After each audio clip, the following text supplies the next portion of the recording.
Você lembra da pergunta que tem orientado o nosso estudo? Na verdade, é uma pergunta que tem orientado a nossa leitura bíblica.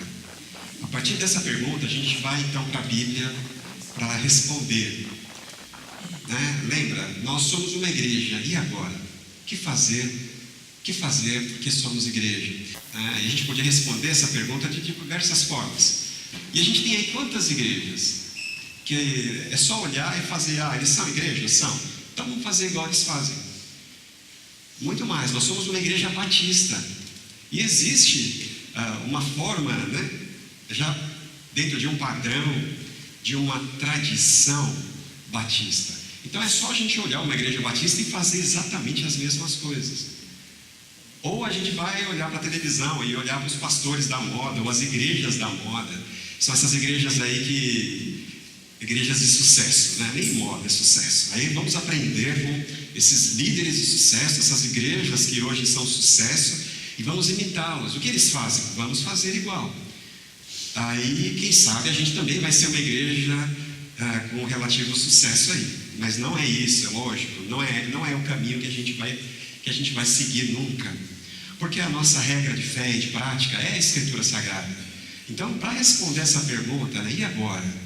Somos igreja, e agora? O que fazer? Como devemos agir? Como devemos pensar e ser? A gente olha para a Escritura, lógico. E nós estamos olhando para a igreja quando ela começou. Nada melhor, a gente entender, para entender a igreja, do que olhar para quando ela surge naquele cenário ali do primeiro século. E o livro de Atos, ele conta exatamente, é esse relato, ele relata exatamente esse momento que surgiu a igreja. A igreja, a gente chama de igreja 1.0, ou igreja primitiva, a igreja do primeiro século, enfim, a igreja que começou, a igreja primeira. A gente podia dizer que a primeira igreja batista de Jerusalém? Não era, ela não era. É que os batistas querem se parecer com essa igreja, essa é a questão. E nós aqui queremos usar como a nossa principal referência a igreja que nasceu em Jerusalém. Então, essa direção bíblica para a igreja. Então, nós temos pensado nisso, porque como nós, a igreja lá em Jerusalém, lidou com desafios. Lembra, Jesus disse para os discípulos: eu vou edificar a minha igreja, e as portas do inferno não serão capazes de impedir o avanço dessa minha igreja. Porque a minha igreja é especial, Jesus?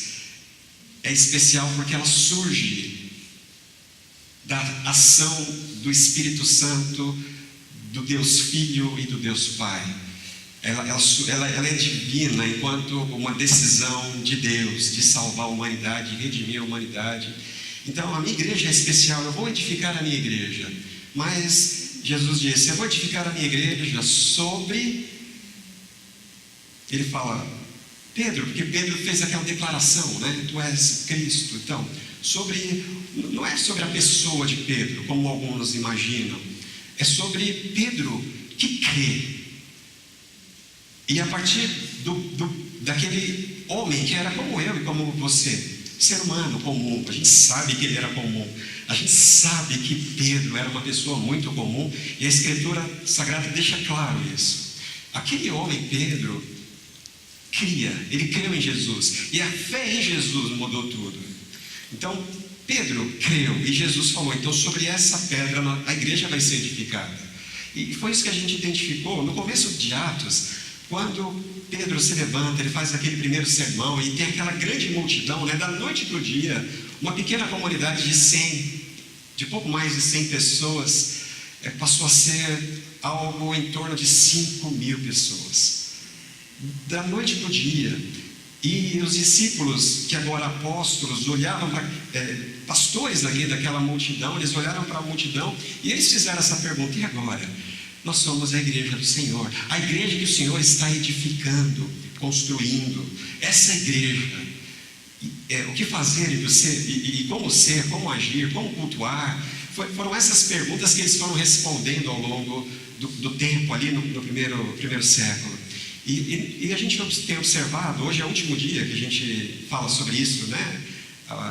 Aqui em agosto, domingo que vem, a gente começa uma série nova, mas nós temos pensado e refletido sobre esse início da igreja. E como nós, a igreja lá de Jerusalém, ela começou ali e ela foi reunida, né? Nós vimos lá no capítulo 2 que os que criam, a multidão dos que criam, estavam juntos, né? Lembra?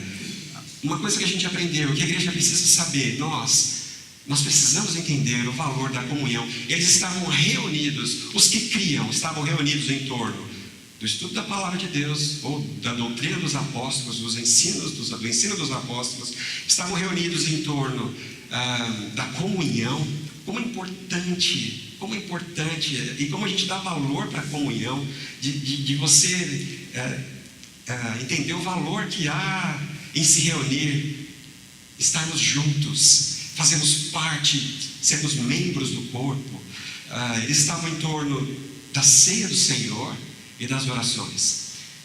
Eles estavam juntos. Eles entenderam que se eles ficassem juntos em torno dessas coisas, a igreja ia vencer essa primeira grande barreira, como venceu, e ela passou a ser perseguida. A gente vai observando nos próximos capítulos e encontra uma resistência, né, do sinédrio principalmente, mas ainda assim a igreja ainda firme em torno dessas coisas, todos juntos. Eles não abriam mão de estarem juntos. Sempre que podia, eles estavam juntos.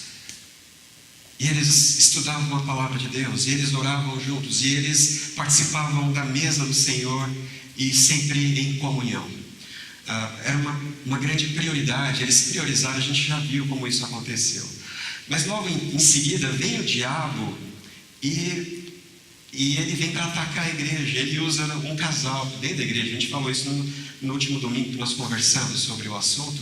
Ananias e Safira, um ataque direto do diabo. Foi assim que Pedro enxergou a situação. Por que o diabo encheu o coração de vocês? É o diabo que está querendo destruir o culto verdadeiro, né? Um grande desafio, o segundo grande desafio da igreja, já uma vez juntos, uma vez cultuando ao Senhor, era de quebrar aquela barreira do culto falso, da hipocrisia religiosa. Porque religião tem a ver com hipocrisia, todo mundo sabe, sempre foi assim. A religião tem a ver com aquele espaço onde as pessoas vão para aliviar as consciências religiosas. Sempre foi assim. Mas a igreja do Senhor, a igreja que o Senhor estava edificando, não é assim. E isso ficou claro no início. E é por isso que a resposta de Deus foi tão severa. É por isso que o Espírito Santo não admitiu um culto falso, um culto mentiroso. Vocês estão mentindo para o Espírito Santo. Vocês falam que estão entregando tudo, mas vocês estão guardando para si uma parte. E a gente vê o resultado logo depois. O temor, em temor, todo mundo percebeu como a igreja é séria e como existe a ordem da igreja. A igreja continuou crescendo, né? A gente percebe no capítulo 5 mais alguma perseguição. Agora todos os apóstolos são presos, todos eles, né? Antes foi só Pedro e João, agora todos são presos. O sinédrio manda prender todo mundo, e eles mais uma vez dão aquela intimada, né? Parem de falar desse nome, parem de falar de Jesus. Vocês estão querendo o que com isso? A gente já matou o cara, está tudo resolvido, para de falar disso. Por que esse nome não foi esquecido? Por que esse nome não foi apagado? Por que vocês continuam falando sobre Jesus? Está morto e pronto. Parem de falar sobre isso. Aí eles dão uma surra, né? 40 açoites. E eles voltam, e eles se reúnem com os irmãos. E interessante que nesse momento, no finalzinho ali do capítulo 5, eles não estão preocupados, né, na oração da igreja, dos apóstolos. E eles oram: Senhor, olha o que eles falaram. Eles proibiram a gente de proclamar o teu nome e de falar o que o Senhor fez. Nós não vamos parar, Senhor. Olha o que eles falaram. Aí eles falam assim, e a preocupação da igreja sempre agora, nesse primeiro momento, é com a glória de Jesus. Então eles não pedem: Senhor, faz com que eles parem de falar mal da gente, faz com que eles parem de perseguir a igreja, faça com que eles esqueçam, né? Não, eles pedem ousadia, eles pedem intrepidez, porque eles precisavam enfrentar a situação. Eles entendiam, o diabo está contra a igreja, e ele vai se levantar de todas as formas.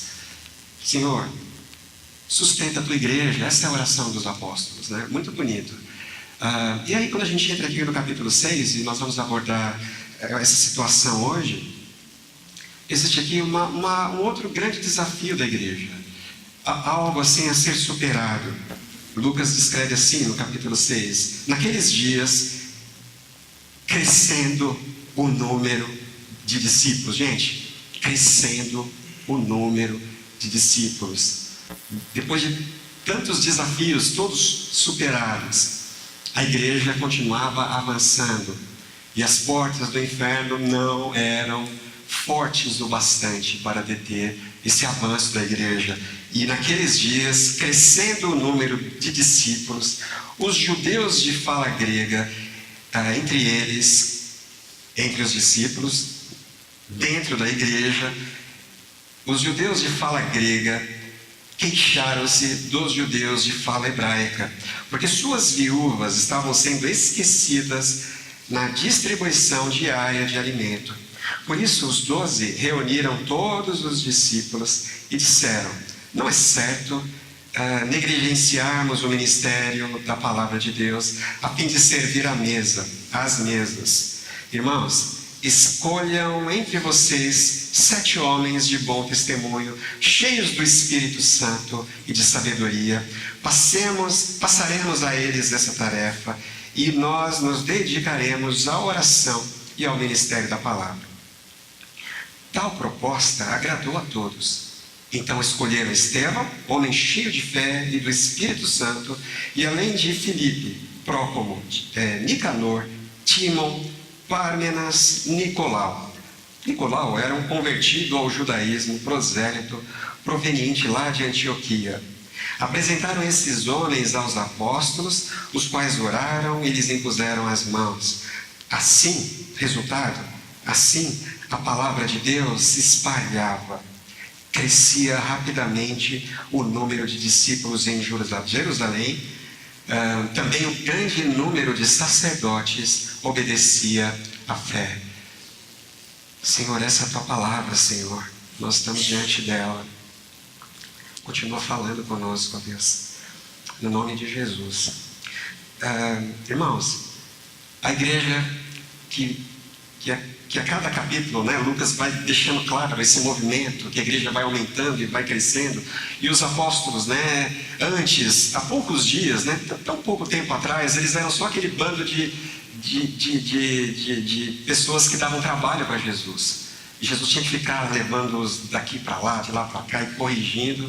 Agora, aqueles 12 homens, como eu e como você, seres humanos comuns, estavam à frente desse movimento que era a igreja. Estavam sendo ali base para a construção, edificação da igreja. E de repente, né, paulatinamente, né, eles vão vencendo esses desafios. Agora, mais uma vez, na medida em que a igreja crescia, essa descrição que Lucas faz, crescendo a igreja, mais pessoas foram chegando, e mais pessoas foram chegando. E quando a gente recebe pessoas, irmãos, isso eu aprendi já, eu entendo isso de verdade, uma lição que o Senhor me ensinou. Pessoas são demandas. Uma pessoa que chega é uma necessidade que chega, são necessidades. E crescendo o número de pessoas, cresceu a quantidade e o nível das necessidades na igreja. As pessoas chegaram e com elas as necessidades. E aí? Quantas pessoas? Quantas necessidades? E a igreja vai dar conta? A igreja consegue resolver? A igreja consegue ser igreja? E é interessante a gente entender, de novo, irmãos, aqui é um ataque interno. É claro que esse é uma situação humana, mas é diabólica, essa coisa da divisão, né? Da divisão. São necessidades, você percebeu aqui, os irmãos, os crentes, aqueles irmãos gregos, não é só de fala, não é porque eles falavam grego, eram aqueles irmãos judeus, gregos, porque eles tinham toda a cultura, eles vieram de fora, eles não tinham aquela tradição hebraísta, eles falavam grego, mas não só isso, eles tinham uma cultura grega. Mas eles foram alcançados pelo Evangelho. Eles tinham uma visão de mundo diferente. Eles tinham até necessidades diferentes. Do lado de cá, a gente tinha os cristãos, judeus, hebreus. São aqueles ali que viviam naquela região ali da Palestina e que falavam a língua, o aramaico, o hebraico, e eles estavam em torno daquela cultura toda, em torno da lei e da observação da lei. Então eram duas culturas diferentes, a igreja vai crescendo e existe aquela divisão que era natural, uma divisão natural, cultural. De um lado os gregos, do outro lado os hebreus. E a igreja, então, ela vai ter que lidar com essa situação. E o que foi observado? Mesmo na igreja onde tudo era comum, é o que Lucas falou lá no capítulo 2 e no capítulo 4. Mesmo na igreja onde o Espírito havia unido e era uma só a alma do povo, era um só o coração desse povo. Mas mesmo nessa igreja nascente, mesmo na igreja que ela surge do movimento do Espírito Santo, todos cheios do Espírito Santo, existia ali uma grande situação, um grande desafio, e é algo a ser superado. Aquelas diferenças. Então, qual é o que está escrito aqui no capítulo 1, no versículo 1, né? O número de discípulos cresceu. Então os judeus de fala grega, os gregos, eles se queixaram dos judeus de fala hebraica. Por quê? Porque as suas viúvas estavam sendo esquecidas na distribuição diária de alimento. Lembra, lá no capítulo 2 e no capítulo 4, a gente viu aquele movimento da igreja. E o que eles faziam? Eles pegavam o dinheiro, eles vendiam as propriedades, pegavam dinheiro e colocavam ali aos pés dos apóstolos. E os apóstolos eram responsáveis por administrar a ação da igreja, a ação social da igreja, o que a igreja fazia para socorrer, né, os necessitados, porque não podia haver nenhum necessitado dentro da igreja. Na igreja, lá fora é assim. Lá fora as pessoas até se matam. Elas pisam uma em cima das outras, elas querem se atropelar. Na igreja é diferente. Quando alguém tem mais do que precisa, ele vai, é lógico, ceder o apelo do Espírito Santo para ajudar aqueles irmãos que não têm. Então, dentro da igreja, eles já viviam essa prática da unidade, eles viviam já essa prática da vida comum, né? Viviam em comunidade. No entanto, as viúvas, que são aquelas pessoas que mais precisavam, irmãos. Viúva são aquelas pessoas mais carentes da igreja, com aquelas necessidades mais básicas a serem supridas. Então, observou-se que aquelas viúvas gregas não estavam sendo atendidas nas suas necessidades. A igreja estava falhando. E quem estava falhando eram os apóstolos, porque era a responsabilidade deles. Os irmãos colocavam para eles administrarem, e eles estavam correndo, e na medida em que a igreja ia crescendo as necessidades, os apóstolos deixaram de observar, de perceber essa triste realidade dentro da igreja. Cresceu-se as necessidades, e as viúvas gregas não estavam sendo atendidas nas suas necessidades. E qual foi a solução da igreja, irmãos? Para onde o Espírito Santo conduziu a igreja? A gente vê aqui. Por isso os 12, então, reuniram todos os discípulos, a multidão dos discípulos. Pedro podia dizer o que nessa hora, junto com os apóstolos? Aqui quem manda somos nós. Quem é você para criticar uma decisão do apóstolo da igreja? Quem são vocês para questionar a lisura, né? e a boa-fé e a prática dos apóstolos da igreja?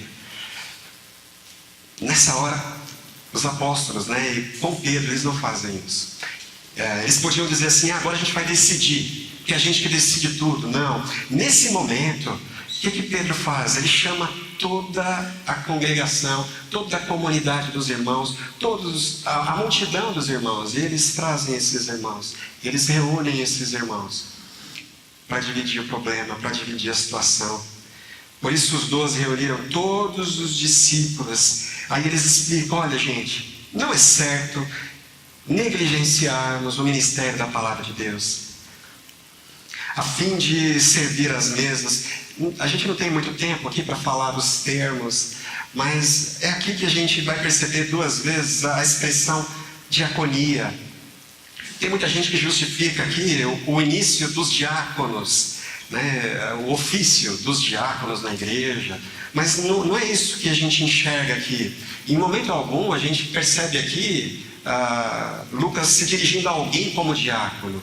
O que está sendo mostrado aqui é uma área de atuação da igreja, é diaconia, e ele usa essa expressão. Pedro fala: olha, não dá, não é justo, não é certo a gente negligenciar a diaconia da palavra de Deus. Não é certo a gente abrir mão do serviço. Diaconia é serviço. Não é certo a gente negligenciar, a gente abrir mão, a gente deixar de ser a nossa prioridade máxima, a diaconia da palavra de Deus, do ensino da palavra de Deus, o ministério da palavra de Deus, a diaconia, a fim, ele vai usar de novo a mesma palavra, para diaconizar as mesas. Ele não está dizendo aqui que os apóstolos são, ou o ministério da palavra é superior ao ministério da ação social, do cuidado com a vida dos irmãos. Não tem nada disso. Ele está falando que não dá para a gente deixar de priorizar, nós, os apóstolos, nós não vamos deixar de priorizar a diaconia da palavra para diaconizar as mesas. Por isso, a igreja não vai mais se preocupar, a igreja não vai se preocupar em diaconizar as mesas, em servir as mesas. Gente, mesa é lugar onde as necessidades da igreja são supridas, todas as necessidades. A igreja crescendo, e com ela todos os desafios e necessidades vão crescendo, e nós vivemos esse desafio aqui, e nós vivemos essa situação hoje aqui. E a igreja que põe a mesa, né, a partir do ensino da palavra de Deus, da oração, da ceia do Senhor, e a partir das orações, né, da comunhão, a igreja que põe à mesa, esse serviço que vai dar vida espiritual para o povo, também reconhece que a igreja ela pode suprir a igreja em todas as áreas. E não pode haver na igreja irmão necessitado. Não pode haver no meio da igreja quem não esteja sendo suprido. Não pode haver na igreja alguém que não esteja sendo, que não seja saciado e suprido na sua necessidade. É isso. E aí a solução, né? E Pedro fala então, ele fala: escolham entre vocês 7 irmãos, não são qualquer um, não é qualquer um, que sejam cheios do Espírito Santo e de sabedoria, cheios do Espírito Santo e de sabedoria. E ele vai listar, e depois eles vão lá, eles fazem a eleição. Não é os apóstolos que escolhem, é a igreja que escolhe aqueles irmãos que vão deixar a mesa sempre disponível para todos. Aqueles irmãos que vão administrar de tal forma que nenhuma necessidade deixe de ser atendida na igreja. Porque os apóstolos, eles não podiam, né? Pedro fala, quando a gente era um grupo pequeno dava, agora não dá mais. E tem gente que fala que esse foi um erro apostólico, né? Tem gente que fala que foi aqui que a igreja começou a errar. Mas não, essa é a estratégia do Espírito Santo. Os apóstolos então falam, a gente vai continuar dando prioridade, e a igreja precisa de respostas, a igreja precisa de direção. Não dá para fazer tudo. O apóstolo Pedro reconheceu, os apóstolos reconheceram, e eu também reconheço, não dá para fazer tudo. Então, escolham entre vocês, irmãos, que sejam cheios do Espírito Santo e de sabedoria. cheios do Espírito e cheios de sabedoria. E esses irmãos vão dar conta do recado, né? Eles foram lá, escolheram 7 irmãos, e a gente vê aqui a lista. Na cabeça da lista a gente vê Estevão, e nós entendemos a importância de Estevão. Estevão não era um subgrupo na hierarquia. Diácono não é alguém que está abaixo do pastor. Não tem nada disso, como muitas igrejas pensam. Não é uma hierarquia. Estevão, e a gente percebe na pregação de Estevão e na vida de Estevão, e ele é comparado a Jesus, gente. Ele tinha o rosto de um anjo, e as pessoas, quando olhavam para ele, olhavam algo divino.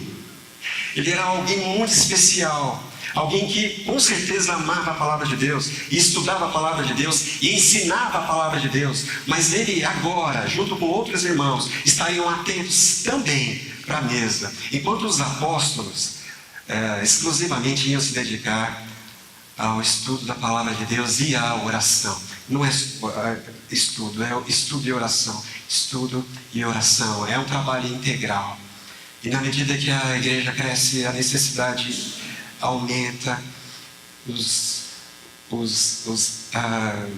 apóstolos, então, eles enxergam o desafio de... Porque se eles tomam uma decisão diferente dessa, irmãos, a igreja ia acabar ali. A gente nem ia ficar sabendo o que era a igreja. Mas foi uma direção do Espírito Santo. E eles então delegaram, né? E aí a gente percebe, são 2 áreas de serviço na igreja. A área de serviço do presbitério, né? Que é da sabedoria da palavra de Deus, do ensino da palavra de Deus, e a área do serviço das mesas. Diaconia da palavra, diaconia das mesas. Aqui a gente não tem uma estrutura, né? Nós só temos uma hierarquia, e não é só porque a gente é pequeno.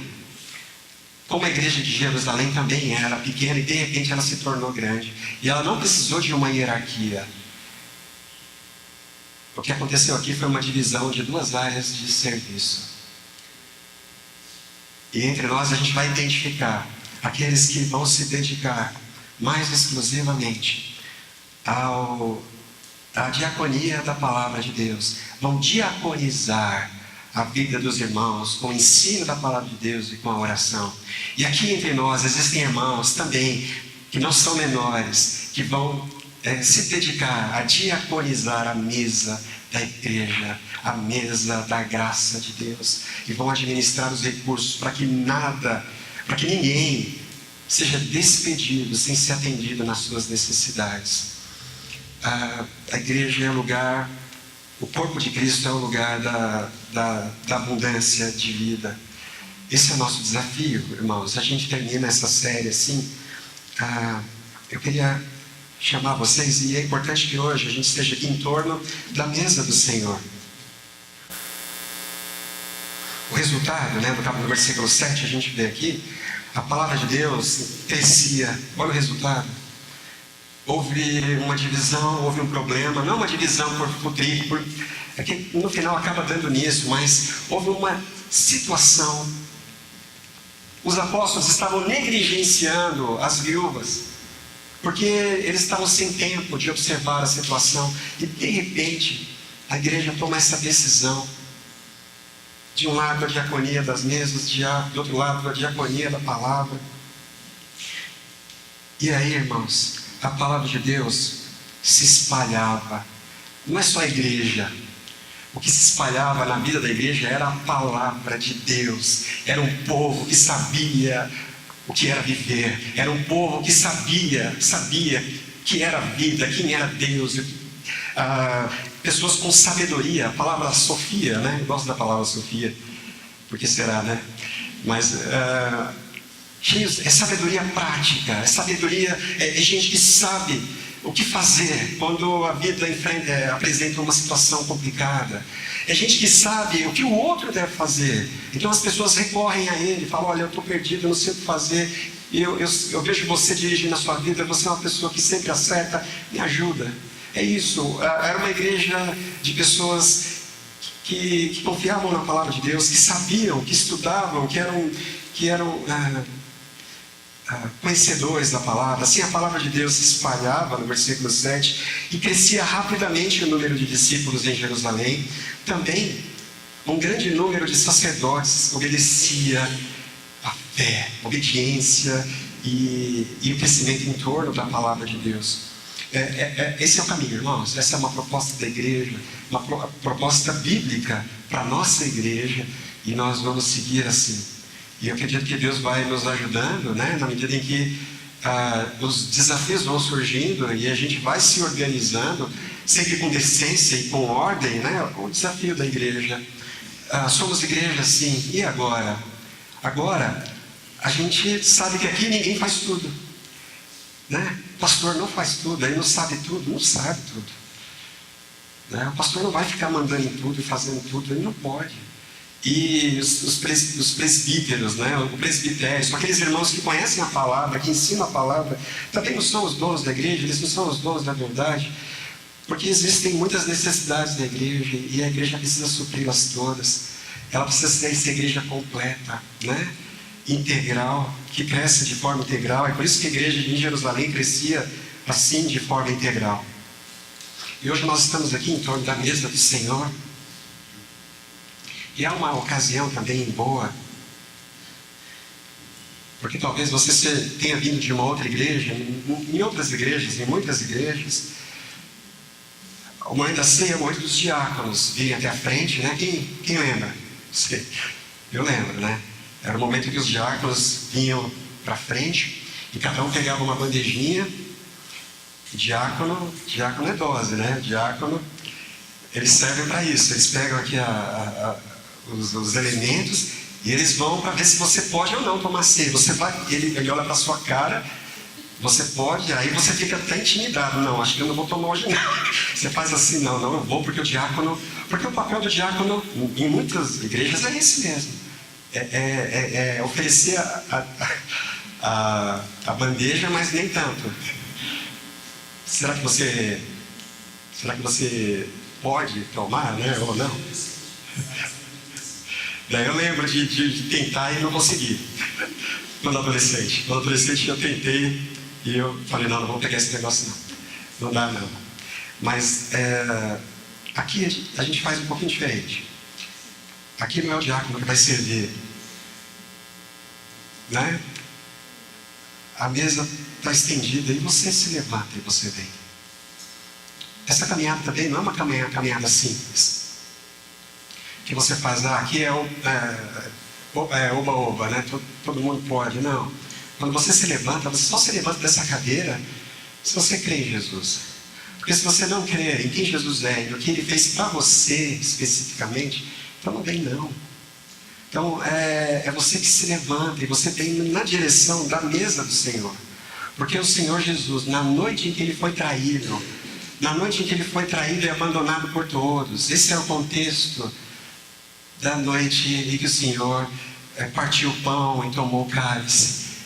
Ele foi traído. Na noite em que Ele foi traído e abandonado por todos, não sobrou nenhum bom, nenhum justo. Nesse dia Ele ofereceu o que Ele tinha de melhor. Ele ofereceu o seu corpo e o seu sangue. Nesse dia Ele ofereceu a sua vida, e a mesa do Senhor representa isso. Então todos aqueles que creem, todos os que creem em Jesus, em quem Ele é e no que Ele fez, essas pessoas, elas são convidadas a se levantarem por fé. Fé em Jesus, não é fé em você, não é fé nas coisas que você faz ou deixa de fazer. É fé que o sacrifício de Jesus, a vida de Jesus, é total e suficiente para te oferecer salvação. É por causa da vida perfeita de Jesus, do sacrifício perfeito de Jesus, que você se levanta com ousadia. É pelo novo e vivo caminho que você se levanta e se aproxima do trono da graça e se aproxima de Deus. Então, eu convido você que crê.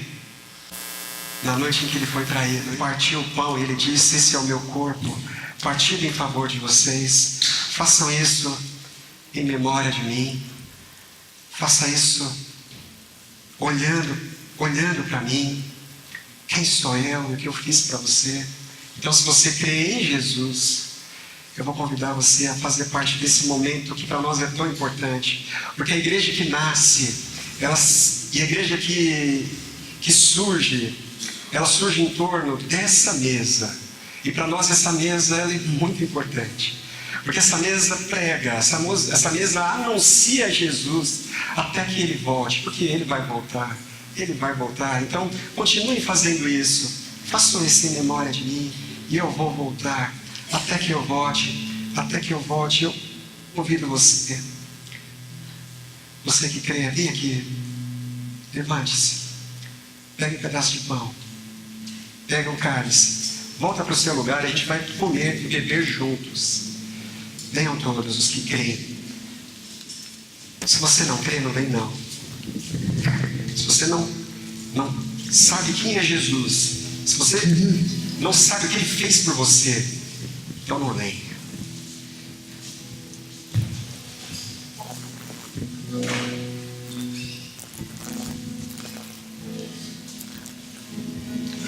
Aqueles que creem, venham todos.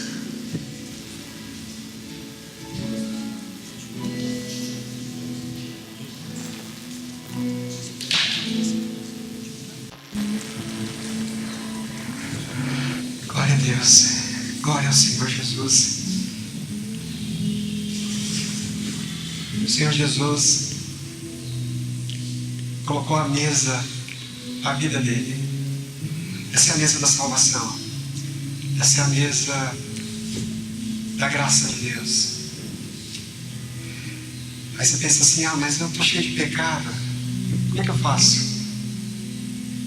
Como é que alguém cheio de pecado pode se aproximar de Deus? É só a fé em Cristo e no que Ele fez que vai te ajudar a resolver esse problema. É só o Evangelho agindo no nosso coração. É só a gente participando dessa mesa que a gente vai conseguir vencer o pecado. É só a gente administrar o aprendizado, o ensino da palavra de Deus diariamente. É só a gente vivendo uma vida de oração que a gente vai vencer o pecado. É só participando dessa mesa que a gente vence o pecado. É assim que a gente vence o pecado. É assim que a gente se aproxima de Deus. Vivendo a vida comum da igreja. Comunhão, oração, partir do pão e ensino da palavra de Deus. E eu convido você nessa manhã. O Senhor, depois de partir o pão, Ele disse: esse é o meu corpo, partido em favor de vocês. Partido em favor de vocês. Esse pão representa o meu corpo, partido em favor de vocês. Em memória de mim, disse Jesus: comam todos. Comamos todos agora, irmãos. Lá em 1 Coríntios 11 também diz que Paulo diz que depois de ceiar, o Senhor Jesus levantou o cálice, tendo dado graças, Ele disse: esse cálice é o cálice da nova aliança estabelecida com o meu sangue. Façam isso em memória de mim. Bebamos todos juntos.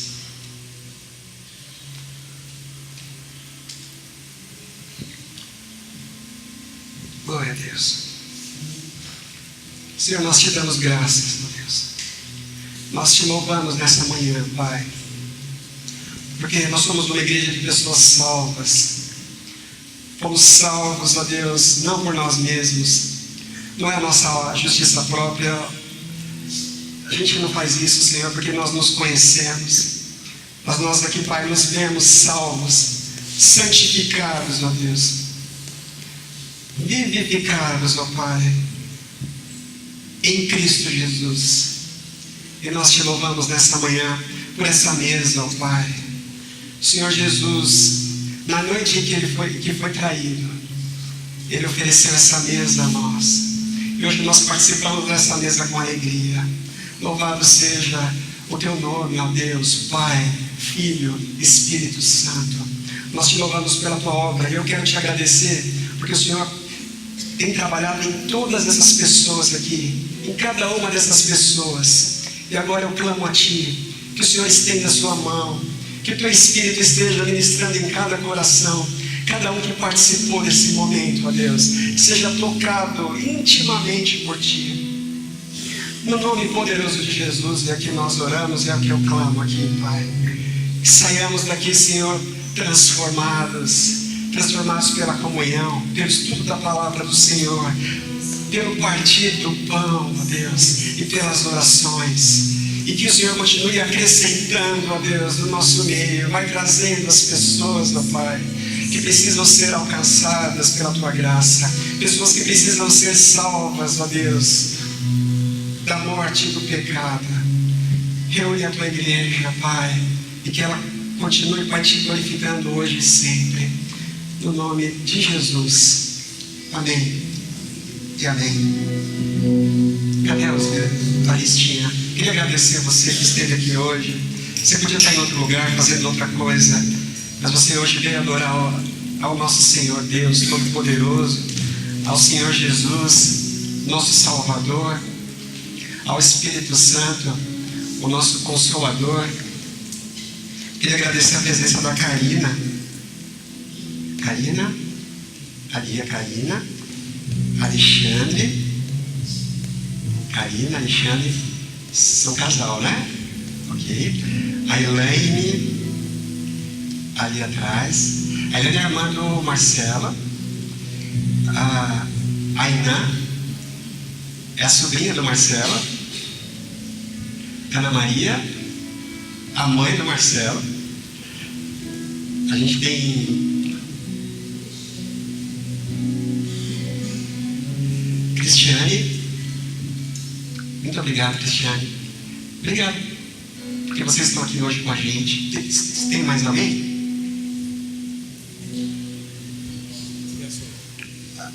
A irmã Rosa. Irmã Rosa, vem cá, né? A gente vai terminar o culto aqui. Que bom que hoje a irmã Rosa está aqui. A irmã Rosa é a mãe da Regina.